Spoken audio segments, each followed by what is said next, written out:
शेर, चूहा और बिल्ली। एक समय की बात है। अर्बुद शिखर नामक पर्वत की गुफा में दुर्दांत नाम का एक शेर रहता था। वह बड़ा ही खूंखार था। वह हर दिन अपनी गुफा से केवल शिकार करने के लिए बाहर निकलता था और पेट भरने के बाद वापस गुफा में जाकर सो जाता था। एक दिन न जाने कहाँ से उसकी गुफा में एक चूहा आ गया और वह भी वहीं एक बिल बनाकर रहने लगा। एक रोज़ जब शेर गुफा में सो रहा था, तभी चूहा अपने बिल से बाहर निकला और उसके बालों को कुतर कर वापस बिल में चला गया।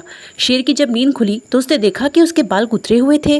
वह गुस्से से आग बबूला हो गया। उसने चूहे को कई बार पकड़कर उसे मारने का प्रयास भी किया, लेकिन चूहा था कि वह हाथ ही नहीं आता था।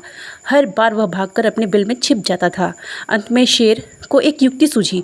उसने सोचा कि क्यों न चूहे को मारने के लिए इसका परम शत्रु लाया जाए। वह जंगल गया और बहला फुसलाकर एक बिल्ली को अपनी गुफा में लेकर आया। इसके बाद से जब भी शेर सोता था या आराम करता था, बिल्ली पहरेदार की तरह शेर की निगरानी करती थी। वहीं शेर भी हर दिन बिल्ली के खाने के लिए ताज़े ताज़े मांस लेके आता था। इससे वह बिल्ली कुछ ही दिनों में बहुत मोटी ताज़ी हो गई थी। दूसरी तरफ बिल्ली की डर की वजह से चूहा अपने बिल में ही दुबका रहता था। वह खाने पीने के लिए भी बिल से बाहर नहीं निकलता था। इस वजह से वह काफ़ी कमज़ोर भी हो गया था। एक दिन भूख प्यास से व्याकुल होकर चूहा अपने बिल से बाहर निकला। उसने देखा कि शेर अपनी गुफा में आराम फरमा रहा था और बिल्ली ताज़े ताज़े मांस खा रही थी। लेकिन बिल्ली भी बहुत चालाक थी। चूहा जैसे ही शेर के पास उसके बाल को तरने पहुंचा, बिल्ली ने तुरंत उस पर झपट्टा मारा और उसे निगल गई। वह बहुत खुश थी। जब वह शेर को यह बताएगी कि चूहे से परेशान होने की ज़रूरत नहीं, तो शेर बहुत खुश हो जाएगा और उसे ढेर सारे ताज़े मांस ला कर देगा।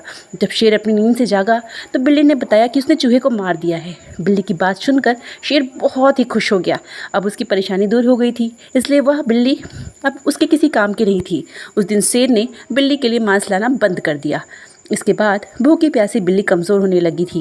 उसे समझ आ गया था कि शेर उसे मांस सिर्फ चूहे की वजह से देता था। अब चूहा नहीं है तो उसकी कोई ज़रूरत नहीं है। फिर वह बिल्ली उस गुफा को छोड़कर वहाँ से चली गई।